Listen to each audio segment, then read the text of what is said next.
Hi, I'm Lawrence Bergstrom, registered osteopath and advanced trained non-surgical spinal disc specialist. In this video, I want to talk to you about something a little bit different today. So I want to talk about the subject of chronic pain. We see a lot of patients in chronic pain. Now, firstly, what is chronic pain? Chronic pain is the type of pain that it's there most of the time, if not all of the time. It's there day in, day out, week in, week out.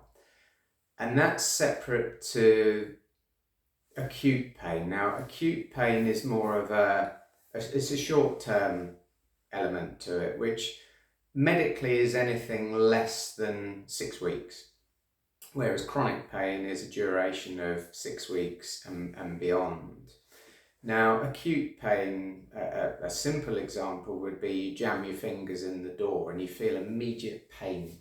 And you might get some degree of bruising, swelling, soreness afterwards, but you know it's going to pass fairly quickly.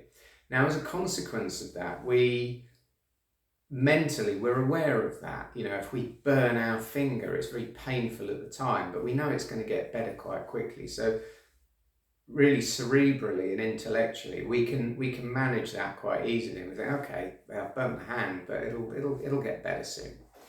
Whereas the type of pain that we see an awful lot of at Swell Back Pain Clinic is the type of pain that people can't make sense of. They are continually bothered by it, and even at night, you know, they might turn in bed and that wakes them up, so they can't sleep well. And they drag themselves through the day because they're in pain so much of the time. Now, what we call musculoskeletal pain, which is the type of pain that affects your joints, your ligaments, your tendons, your spinal discs, and so on, when that's chronic, it really impacts on numerous areas. It impacts on us physically because we can't move efficiently. And it's the same with a dog, for example. If a dog has hurt itself and it has chronic pain, you can see, and I've had dogs for a lot of my life, and you can see how it affects them emotionally. They become doleful, they become listless, they quite literally look depressed. Now, there's an ancient primordial part of our brain related to our ancient hunter-gatherer selves, our existence from many years ago.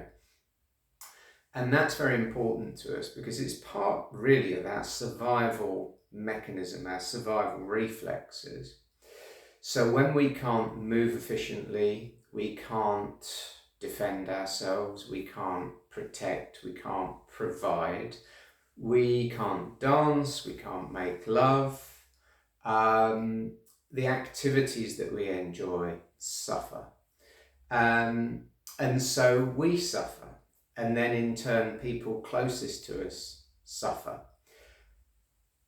The chronic element becomes literally depressing. And it's one of the reasons if you see your GP and you have chronic pain, often they will prescribe a mild antidepressant. Now, your GP, your doctor is not saying to you, oh, you're a depressive. And a lot of people will, they feel bad about this. They'll give themselves an additionally hard time. They'll think, oh, so now I'm being told I'm a depressive as well. That's not the case at all. When you are chronically in pain, very specific neuro pathways are affected within your nervous system, within your brain, and certain transmitters and hormones are impacted, and your prescribing GP will be aware of this. And so one of the things they're trying to do is to help you manage the fact that you're in long-term pain. Now, thankfully, there's a lot that can be done. Certainly musculoskeletal pain, we specialise in that, and particularly chronic severe spinal pain.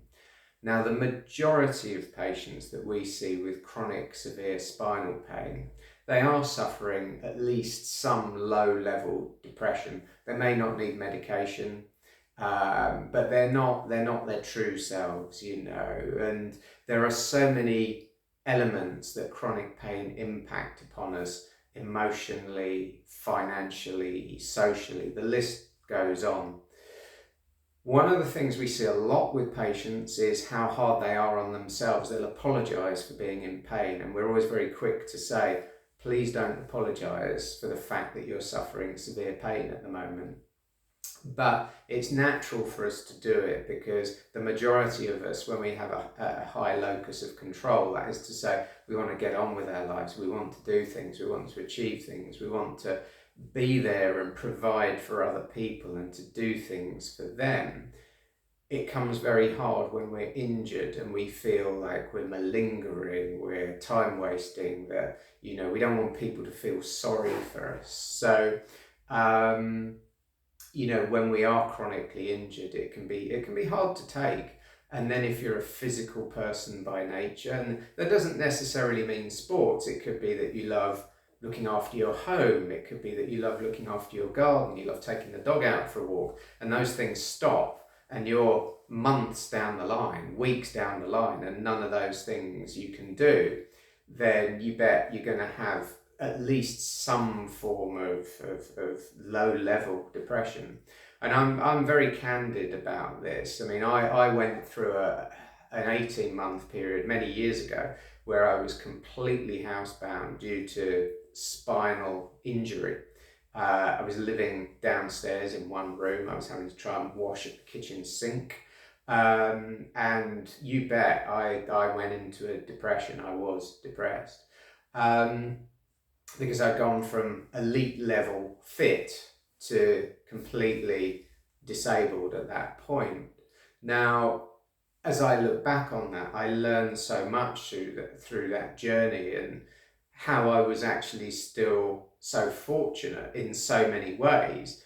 But I won't kid you that for the first 9 or 10 months of that, all I felt was extremely low, extremely sorry for myself, and I could not see a way forwards. But thankfully, you know, perhaps having some good people around me, the human spirit, perhaps challenges that we've had to face before in our lives, then allow us to find some sort of perspective that can allow us to find a way to negotiate the maze of chronic pain. But thankfully, there's so much that can be done these days. Now, if you're watching this video at the moment and you're in chronic pain, or you know somebody that is, the good news is there is a lot that can be done on a variety of different levels now to improve the situation, and in a lot of cases, you know, even to resolve the situation. So I just wanted to share a little bit on the subject of chronic pain today, because it's something that we see a lot. Well, every day we see it in clinic. And when people come to us, they're low, their partners are low, their family's low, they're concerned, they're anxious, they're worried, they're miserable. And all of that is the terrain of chronic pain. But thankfully, it's something that we can nearly always positively impact on. The frustrating thing is, because it's chronic, it doesn't get better overnight. And we're always very clear with our patients that, although, there's that old joke of miracles we can do, the impossible takes a little longer. Joking aside, there are very process orientated ways in which we can progressively make improvements and get you back to the level of activities, or reduce your pain in ways that perhaps are not being positively impacted upon at the moment. But it's a journey, and it's a journey for all of us, your clinicians, your practitioners, for you, your loved ones and colleagues and so on. But so yes, chronic pain, deeply impacting on many levels, but thankfully there's a lot that can be done to help these days.